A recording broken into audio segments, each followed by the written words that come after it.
Chuck Todd, how can Kavanaugh deny being at party when accuser never said which party it was? NBC host Chuck Todd expressed doubt on Tuesday that Supreme Court nominee Brett Kavanaugh was telling the truth when he denied being at a party where he allegedly sexually assaulted a woman. In an interview with The Washington Post, Blasey Ford recalled that Kavanaugh pinned her to a bed and groped her at a party while both were in high school. The Post reported that the party occurred one summer in the early 1980s, but it did not reveal a specific date. Kavanaugh later categorically denied assaulting Ford or attending the party. The problem with the denial is Dr. Ford didn't make a specific allegation of a specific event, Todd explained to MSNBC's Hallie Jackson on Tuesday. She admitted she couldn't remember which house where this was. So, why does he have a very specific ability to deny? The point is, it seemed to raise more questions, perhaps, the specific denial, he added. There's a lot of people that could come out and have different remembrances here, and that's why I think, every day, you should judge this nomination on a day-to-day basis is the bottom line. Watch the video below from MSNBC. Brian Fallon, thank you for coming on and talking us through that. To debrief on that, I want to bring in now, if it's Tuesday, Chuck Todd, NBC political director, moderator of Meet the Press, host of MTP Daily, a rare morning show appearance with us. Chuck, it is my pleasure to have you on, so thank you for your analysis. Listen, I watched your Today Show interaction there with Savannah and Hoda, and you described this as 4 sticks of dynamite wrapped in radioactive material for both Democrats and Republicans. Explain that. Look, I think that, as we know, the culture wars in this country have become, I would just say, more and more toxic every time we seem to have a new clash, whether on race, whether on gender, whether on religion. And when you think about the moment we're in with Me Too, when you think about the atmosphere President Trump has both created and sometimes participates in, you can see how galvanizing the hearing would be on Monday.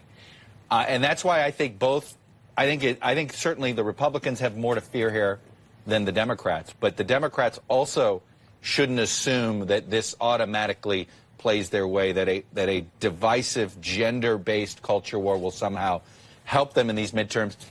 Look, it could unite the Trump base. The Trump base has not been very animated about this midterms. The point is, there's a lot of ways this could play out. I think there's a lot more risk on the Republican side, given that not a single woman is on the Judiciary Committee. How they go about this, I think, could absolutely, on the Republican side, could absolutely blow up in their face, too. That's why I'm using the dynamite analogy here, because I just think it's that fraught with peril, potentially, for both parties. But I do think it's the Republicans that are more at risk here.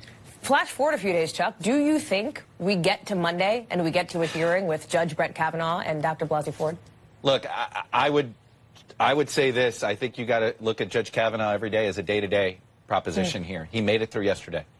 I thought it was pretty interesting yesterday. The White House was giving distance, was creating some distance throughout the day to sort of see how things were playing out.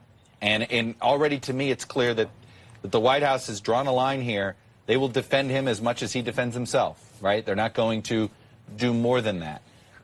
I think you have to look at this as a day-to-day proposition.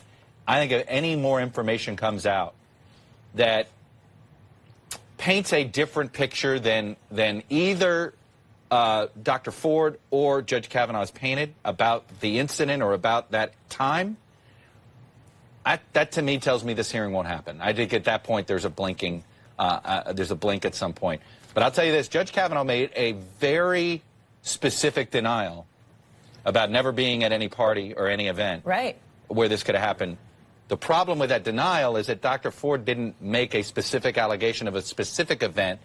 She admitted that she couldn't remember which house where this was. So why does he have a very specific ability to deny? So the point is, it seemed to raise more questions, perhaps, his very specific denial. So the point is this. There's a lot of people that could come out and have different remembrances here, and that's why I think every day you should judge this nomination on a day-to-day basis is the bottom line. Chuck, before I let you go here, and we talked a little bit about what you and Mark Murray and Carrie Dan wrote in First Read about all these sort of once-in-a-generation moments that have already happened in the Trump presidency. In about 3 hours from now, I'm going to be at the White House for a press conference with the president, right? Where he will, you got to think, undoubtedly be asked about this. He seems to be the X factor here. He was notably, I think, a little restrained yesterday when he talked about it in that pool spray. He supported Kavanaugh, but he also said, let's see how this plays out. If there's a delay, there's a delay. How much could he either pour gasoline on this thing or not in the days to come? I think anything he says having to do with the allegation or having to do with the accuser here, Dr. Ford, is what is the most, I think, is what some Republicans quietly fear the most. It's what he could say about the specifics of the allegation or Dr. Ford. I think that's what they're most concerned about.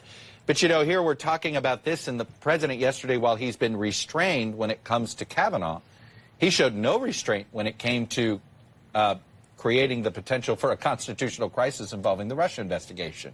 So, yes, he's showing restraint on Kavanaugh, but he's showing no restraint on the decision he made overnight having to do with the Justice Department. Good point. Chuck Todd. You're the best. Thanks for coming on. I appreciate it. You can always catch Chuck. By the way, 5 o'clock Eastern, MTP Daily, right here on MSNBC.